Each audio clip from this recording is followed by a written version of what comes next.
제가 이 이사를 드리러 와서 저 마당에서 입장을 준비하고 있을 때 그 옛날 87년도 상황이 생각이 났어요. 지금으로부터 꼭 23년 전 그때 정확하게 87년 5월 18일 날 저희들이 여기서 광주 민중항쟁 기념 이사를 드리고 난 다음 이사가 끝날 무렵에 바로 이 재단에서 지금은 돌아가신 김성군 신부님께서 섰습니다. 그리고 종이 쪽지를 하나 꺼내서 읽어내렸습니다. 그 내용이 바로 박종철 고문치사 은폐 사건이 조작되었다는 그 내용이었습니다. 그러면서 이제 5월에 이 정부가 한국 사회는 격동의 그로 접어들었고, 그리고 그것이 있기 이전까지 보면 87년도 상황이 그 1월달 들어오면서 우리가 잘 아는 대로 그 전두환 군부 독재가 이제 정치에 밀리면서 이제 개헌을 하겠다고 했습니다. 그러나 조금 그 과정이 시끄러우니까 4월 13일 날 폭언 조치를 하죠. 그러니까 온 국민의 사회 분위기가 보니까 다운돼요. 이때 광주교구 시민들께서 그 센터에서 몇 분이 단식을 시작하면서 그 단식의 열기가 전 교구적으로 퍼지면서 다시 한번 그 결집된 힘을 발휘하게 되고, 그 힘이 5월 18일 날 제가 생각할 때는 성령의 이끄심에 의해서 바로 그런 성명서가 나오게 되고, 그것이 6월 항쟁의 기폭자가 됐다고 이렇게 저는 역사적으로 해석하고 싶습니다. 그리고 이제 6월 항쟁 이후에 이제 우리 명동성당이 그동안 6월 한 달 동안 민주화의 성지가 되면서, 그리고 정점에 다다랐을 때 이제 군 투입이라 하는 그런 초일기에 몰렸을 때 돌아가신 서울교구장이신 김수환 주교님께서 그 정부 협상대 대단히 왔을 때 했던 그 말, 우리 모두의 심경을 울렸죠. 공권력이 들어오면 제답에 당신이 있을 것이고, 그리고 신부들이 있을 것이고, 수녀들이 있을 것이고, 그리고 학생을 잡았다 하는 그 말이 우리에게 큰 힘이 되었고, 또한 한국 현대사에 큰 획을 긋는 그런 모습이었습니다. 그리고 난 다음 이제 6.25가 일어나기 7일 전에 이제 코로나 스스로 전국적으로 굉장히 많은 시민들이 모여서 식사를 하셨어요. 아마 여러분들 기억하실 겁니다. 그래서 식사를 하면 사람이 너무 많이 하기 때문에 바로 돌아와서 1분은 여기 있어가지고 2분은 지금 바깥에서 지금 예수님 팔 올리는 상황에 지혜를 찾아가니까 거기서 이제 공사를 지지고 이렇게 했습니다. 그 정도는 비디오에 그런 시스템이 없었기 때문에. 근데 굉장히 비가 많이 왔어요. 이사시장한테. 이사 되려고 절을 벌려놨는데 비가 하도 많이 왔기 때문에 비를 다 표시하죠. 그리고 거기 앉은 신부님과 수녀님들은 신사들은 비를 다 맞고 있었어요. 그때 번개가 치면서 저도 바깥에 있었는데, 그때 명동성당 종탑을 보면서 굉장히 가슴이 칭하게 되었어요. 그때 제가 명동성당의 종탑에 번개 치는 그 모습을 보면서 우리의 싸움은 이겼구나 하는 걸 느꼈어요. 그리고 며칠 후 6.25 선언이 일어나게 되었습니다. 저희 양수리 프란치스코 수도의 수도자들은 지금 122일째 4개월 만에 생명 평화를 위해 두물머리 강변에서 일대의 하나씩 기도와 미사를 봉헌하고 있습니다. 지금 두물머리는 이명박 대통령의 4대강 사업의 반대 기치를 내걸고 종교인들이 모여들고 있습니다. 각 종파의 성직자들이 만나서 같은 지향으로 기도를 하고 있습니다. 남한강에서 불교의 스님들이, 북한강에서 기신교의 목사님들이, 두물머리에서 천주교의 신부님들이 생명과 평화를 위해 단식과 기도로 정진하고 있습니다. 인간의 탐욕과 무분별한 개발로 인해 파괴되고 죽어가는 강과 그 속에 무생명들을 위해 자신들을 바치고 있습니다. 물신 숭배에 물든 우리 사회의 생명과 평화의 가치를 꽃피우려고 몸부림치고 있습니다. 저희 프란치스코 수도자들도 함께 하고 있습니다. 2010년 11월 제가 주님 생명의 강을 지켜주세요 라는 기도 지향으로 21일간 단식 기도를 하였고, 그 이후 저희 수도의 형제들이 돌아가면서 7일에서 15일까지 각자 선택하여 단식 기도를 해오고 있습니다. 오전에는 각자 자신의 사도직을 하고 오후 2시부터 8시까지 두물머리 강변에서 프란치스코 성인의 피조물의 노래를 부르며 4대강 개발로 인해 고통당하고 있는 자연과 함께하고 있습니다. 아시시 프란치스코 성인의 피조물의 노래는 우주 안의 모든 피조물을 형제 자매로 여기며 자연을 통하여 하나님을 찬미하고 있습니다. 성인은 물과 땅을 이렇게 노래하며 하나님을 찬양하고 있습니다. 네 주님, 서인세 많고 겸손하고 보배롭고 순결한 자매의 물을 통하여 찬미를 받으옵소서. 네 주님, 우리의 자매요 어머니인 땅을 통하여 찬미를 받으옵소서. 그는 우리를 기르고 다스리며 붉은 꽃들과 풀들과 온갖 과일을 낳아주나이다. 교회는 프란치스코 성인을 생태 영성의 주보 성인으로 선포하였습니다. 프란치스코 성인에게는 하느님께서 세상을 창조하신 후 보시니 참 좋았다는 세상의 모든 자연이 혈육과도 같은 것이었습니다. 청빈을 통해 인간의 모든 탐욕을 내려놓은 프란치스코 성인은 하느님의 흔적과 손길이 느껴지는 모든 창조물을 개발과 향유의 대상이 아니라 형제 자매로 여겨 노래하였습니다. 프란치스코 성인에게 모든 창조물은 그 안에서 생명과 평화를 누리는 성서 그 자체였습니다. 인류는 스스로에게 알맞은 생존 방식을 찾고자 자연을 개척한 문화적 삶을 일구어 내어왔습니다. 자연을 경작하여 농경지를 만들고 함께 모여 살 공동체의 주거지도 조성하였습니다. 이때 문화적 인간이 절실하게 필요로 하는 것이 물이었습니다.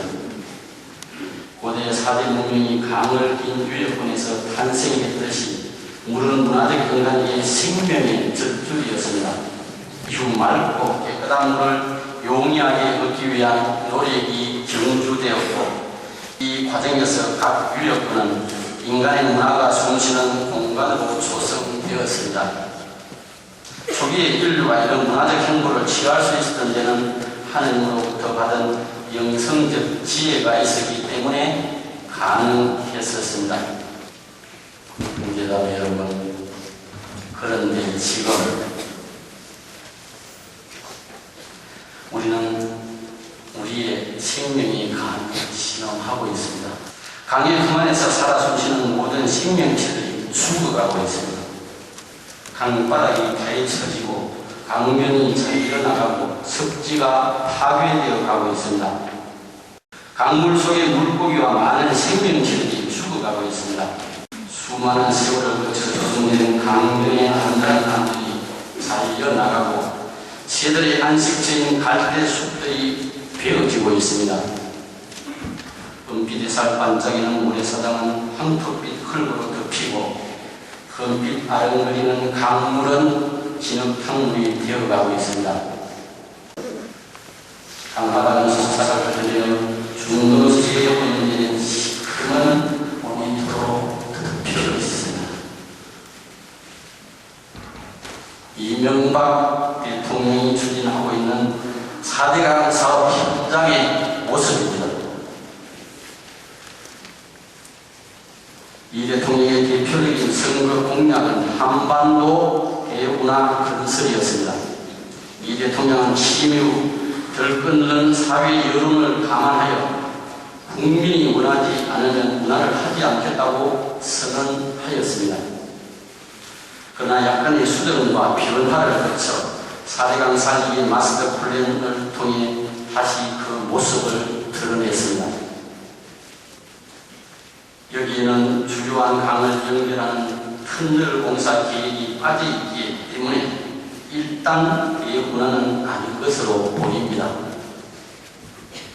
그러나 그것 이외에 강바닥을 준설하고 제방을 정비하여 호를 설치하는 등의 계획은 거의 그대로 유지되어 있습니다.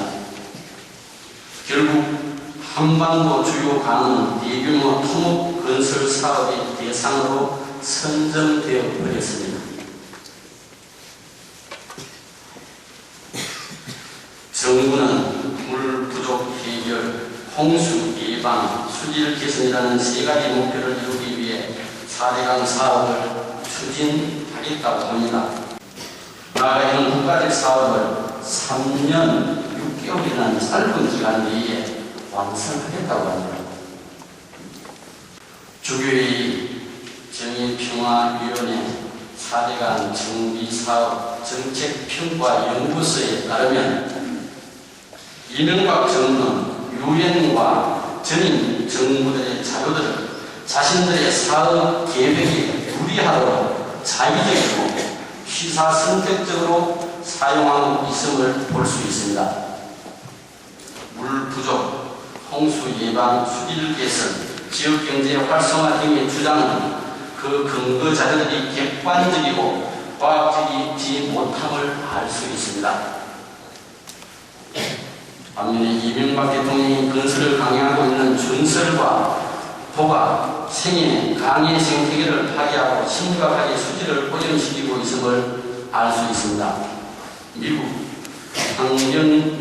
연방환경청은 메머드강 유역의 채굴과 관련하여 준설에 따른 변화는 직접적으로는 미생물과 생태계를 열악하게 하고 간접적으로는 먹이 사슬에 피해를 주어 물고기나 수생식물에 불리한 영향을 미친다고 지적하고 있습니다. 강의 생태계는 물리적 서식지와 강한 연계관계에 있으며 그에 따라 강의 물리적 구조가 바뀐다면 전체 생태계의 기본적 변화가 예상된다는 것입니다. 정부는 현재 계획된 보호 설치 계획은 보증보가 아니라 가동보이기 때문에 수질 오염에 문제가 없다고 합니다. 다시 말해 가동보는 전력으로 수문을 쉽게 개방할 수 있어 수질이 악화되는 것을 막을 수 있고 홍수기에는 수문을 개방하여 홍수 피해를 막을 수 있다는 것입니다. 그런데 수질이 악화되는 시기는 주로 비가 오지 않는 겨울철에서 봄철까지의 갈수기입니다. 그런데 수질 악화를 방지하기 위해 이 시기에 수문을 개방하여 물을 방류하면 물을 저장할 보의 설치 목적이 사라지게 되는 것입니다. 수질 오염을 막으려 방류하면 물 부족 사태를 해결하기 위해 돌을 설치해야 할 명분이 사라지는 것입니다. 정부의 돌을 설치해야 한다는 이유가 논리적 모순에 빠져버립니다.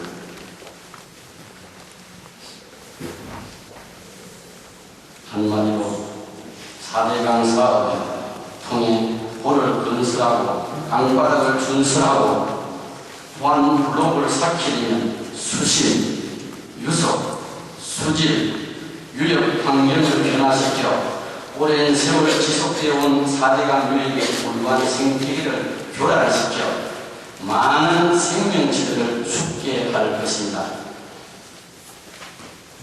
경제자매 여러분, 교황 요한 바울 2세께서 1990년 세계 평화의 날 담화문에서 자연과 인간의 만남 그 자체가 심오한 치유력을 지니고 있습니다. 위대한 자연에 대한 명상은 평화와 평온을 가져다 줍니다고 전하고 있습니다. 그리고 벨릭도 교황 16세 교황께서는 2010년 세계 평화의 날 메시지에서 평화를 이루려면 창조계를 보호하십시오라고 선언하였습니다. 또한 교황 바오로 6세께서는 1972년 메시지에서 인간과 자연, 그 양자는 운명적으로 서로 함께 뒤얽혀 있어 앞으로 다가오는 미래에도 서로 공동 운명의 상황에서 벗어날 수 없습니다. 그래서 인류는 물질적 진보를 향한 맹목적이고 폭력적이며 자의적인 욕망 대신에 생태계를 존중해야 할 필요성에 대하여 눈을 뜨고 있습니다 하고 밝혔습니다. 이러한 교도권의 가르침에 따라 우리는 이명박 대통령의 4대강 사업의 문제점을 지적하며 그 부당성을 알립니다. 첫째, 4대강 사업은 반생명적이며 반생태적인 사업입니다. 한국천주교 주교회의는 다음과 같이 선언하였습니다. 4대강 사업은 우리나라 전역의 자연 환경에 치명적인 손상을 입힐 것이며 4대강 사업의 무분별한 개발로 단기간의 이익을 얻으려다 창조주의 소중한 작품을 송두리째 파괴하는 의성을 저질러서는 안 된다. 이명박 대통령은 4대강 사업은 생태계를 살리고 13톤의 물을 확보하는 생명, 생태계, 수자원 복원 사업이며 이는 내 소신이기도 하다 하며 주교회의와 상반된 주장을 하고 있습니다. 이런 가운데 우리는 주교회의 입장을 전적으로 지지합니다. 왜냐하면 이명박 대통령의 주장이 4대강 사업의 현장과 너무나 동떨어져 있고 그의 소신이 객관적인 사실과 일치하지 않기 때문입니다. 앞에서 말씀드린 대로 지금 공사 현장은 강바닥이 파헤치고 강변이 자리나가고 습지가 파괴되어가고 있습니다. 강물 속에 물고기와 생명체들이 죽어가고 있습니다. 4대강 사업이 생태보건 사업이라고 홍보하지만 현장 공사는 반생명적이고 반생태적으로 진행되고 있습니다. 둘째, 4대강 사업은 민주주의 가치를 파괴하는 사업입니다. 이 사업은 민주주의 가치를 부정하고 있습니다. 주교회의는 다음과 같이 지적하고 있습니다. 정부 실무진의 설명을 들어보았지만 우리 산하의 회복이 가능할 것 같지 않은 대규모 공사를 국민적 합의 없이 법과 질서 절차를 우회하며 수많은 물살기를 동원해 한꺼번에 왜 이렇게 급하게 밀어붙여야 하는지 도저히 이해할 수 없습니다. 하고 지적하고 있습니다. 이명박 대통령은 4대강 사업이 자신의 개인적 소신이라고 합니다. 국가 지도자의 개인적 소신은 많은 연구와 토론과 검증 과정을 거쳐 국가 사업으로 이어져야 합니다. 우리는 국가 지도자의 그릇된 소신이 국가에 엄청난 피해를 끼치고 국민들에게 많은 고통을 주었으며 독재 시대의 경험을 통해 잘 알고 있습니다. 국민적 합의와 적극한 절차, 충분한 사전조사 없이 전투적으로 진행되고 있는 4대강 사업은 민주주의 가치를 파괴하고 있습니다. 실제 4대강 사업은 실효성에 의문이 가는 사업입니다. 4대강 사업은 홍수 대비 수질 개선과 지역 경제 활성화를 목표로 하고 있습니다. 기원이가 다른 전문가들에 의하면 4대강 사업의 보와 둑이 오히려 수질을 오염시키고 홍수의 원인이 될 수 있다고 합니다. 또한 22조 원 이상이 투입되는 이 사업이 지속적으로 지역 경제를 활성화시키지 않고 대형 건설사의 이윤 확대와 일시적인 고용만을 일으킨다고 합니다.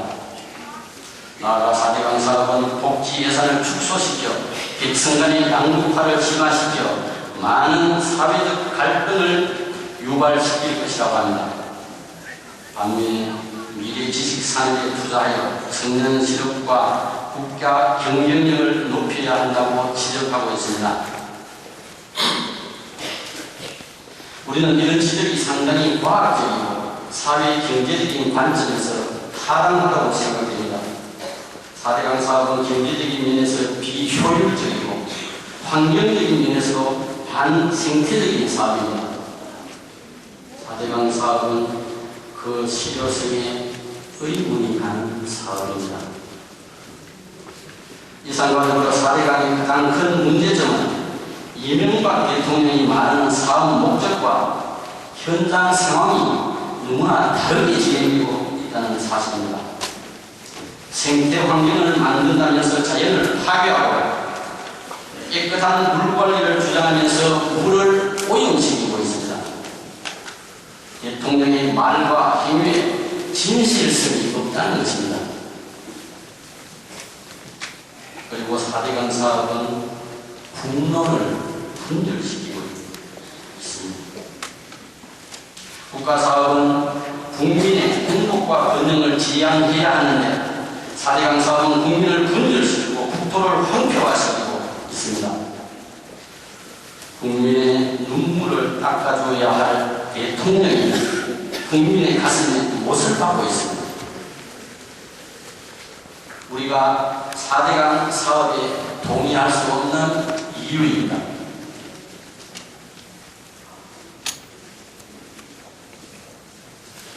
우리 사회는 지금 집단적 몸살을 앓고 있습니다. 물불 안 가리고 서로를 핥히고 있습니다. 남대문 문화재가 우리의 가슴을 무너뜨렸고 광우병 촛불이 불신을 일으키고 용산 참사가 인권을 짓밟았습니다. 불이 우리 사회를 핥히고 지나갔습니다. 이제 물이 우리 사회를 삼키고 있습니다. 천안함 사태로 많은 젊은이들이 생명을 잃었고 국가안보로 담보로 많은 의혹이 증폭되고 있습니다. 4대강 사업이 돈벌이 수단으로 국토를 유린하고 있습니다. 국민자매 여러분, 하느님께서는 역사 안에서 표징을 통하여 당신의 뜻을 드러내고 있습니다. 우리는 이러한 사건을 통해 드러나는 하느님의 표징을 읽을 수 있어야 할 것입니다.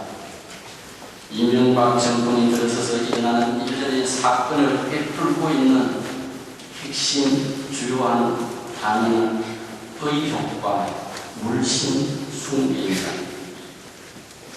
우리는 이 정권이 갖가지 의혹으로 시작되었음을 잘 기억하고 있고 지금도 이런 정책과 사업들이 명명백백하게 진행되고 있지 않음을 보고 있습니다. 의혹은 의혹을 낳고 거짓은 또 다른 거짓을 낳는다는 것을 우리는 경험과 역사를 통해 알고 있습니다. 지금 죄악의 은폐성과 윤계성이 우리 사회를 지배하고 있습니다. 또한 이런 상황에서 우리는 불신의 만물을 숭배하고 있습니다. 돈만은 모든 가치 판단의 기준이 되고 행동 원리가 되어버렸습니다. 땅값 오른다고 4대강 사업을 찬성하고 뜻고물이 없다고 돌아서는 지역 민심을 보면서 가치를 잃어버린 사회를 보게 됩니다. 또한 우리 안에 거짓과 만문을 보게 됩니다. 물질적 안락과 이기적 행동이 거짓과 만문을 키우고 있습니다. 이제 우리는 그 단절의 고리를 끊어버립시다. 개인적이고 공동체적인 영성을 통해서 기도를 통해서 위대한 거부를 통해 거짓과 만몬과 맞섭시다. 4대강 현장으로 달려가 함께 기도합시다. 신음하는 무인인 강과 함께 샌프란시스코의 피조물의 노래를 함께 부릅시다.